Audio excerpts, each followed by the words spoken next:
Саламатсыздар ма, құрметті әріптестер. Қазір мен сіздерге тестап интеллектуалды ойынын көрсетемін.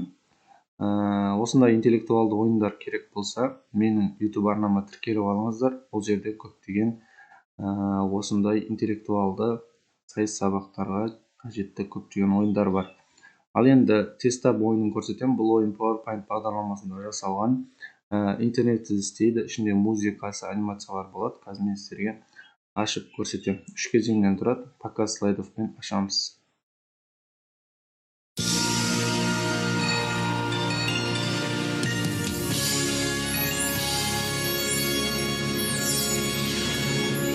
Ойынды бастау деген батырмаға басамыз.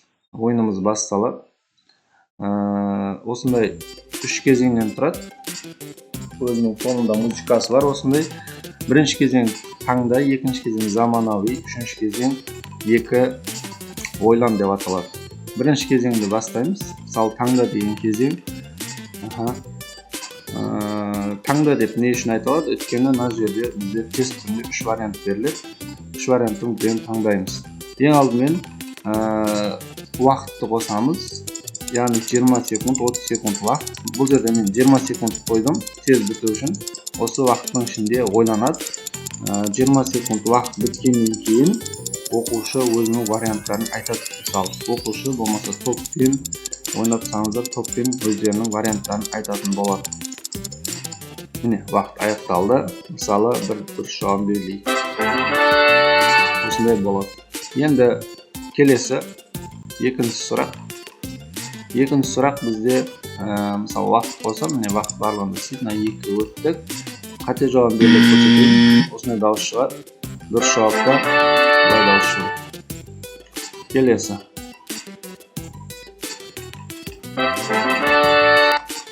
Яғни мына жерге варианттарына сіздер тесттегі сол дұрыс варианттарын, қате варианттарын жазып шығасыздар.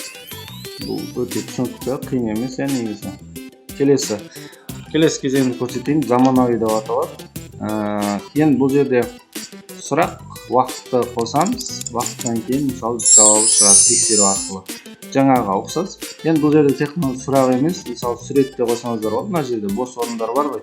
Осы жерлерге мысалы сурет қойып, осы суретте қандай зат, я болмаса видео қойсаңыздар болады. Сол видео бойынша сұрақ, одан кейін тексеру арқылы жауабын шығарсаңыздар болады. Барлығында уақыт істейді, міне 20 секунд. Келесі. Яғни екінші кезең бұл жерде бірінші кезең тест болды, екінші кезең сұрақ жауап. Бұл жерде жаңа видео болуы мүмкін, сурет болуы мүмкін. Сондай сұрақтарды мына жерлерге жазып, жауаптарын жазып шығасыздар, сөйтіп қолдана бересіздер. Енді қазір өткізіп, бәрін ашпаймын, өткізіп, тез көрсетіп өтейін. Екіншісі екі ойлан деп аталады. Үшінші кезең. Бұл жерде қандай? Мен дұрыс жауап, қате жауап деп жазып қойдым. Негізі я жоқ деп аталады бұл ойынды. Солай деп атасақ та болады. Мына жерде сұрағы болады, мысалы, соған жауап ретінде дұрыс жауапқа я деп қоясыздар, мысалы. Я болмаса жоқ деп қоясыздар, жоқ болатын болса. Я жоқ деп тұрады, мысалы беріледі. Осылай дауыс шығады. Я жоқ ойын. Мына жерде уақыты бар, міне. Келесі.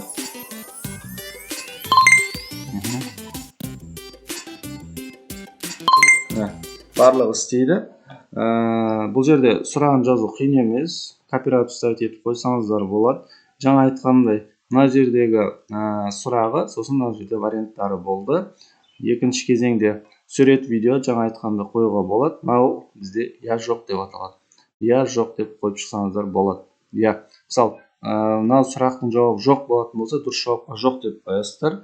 Сұрақтың жауабы я болатын болса, я деп қоясыздар. Ол жағы түсінікті, я жоқ. Сөйтіп ойнатасыздар. Яғни 3 кезең қысқа, интеллектуалды жақсы ойын, ішінде музыкасы бар. Барлығы түсінікті деп ойлаймын. Осы ойын керек болса маған жазыңыздар. Сол жерде толығырақ айтамын. Назарларыңызға рахмет.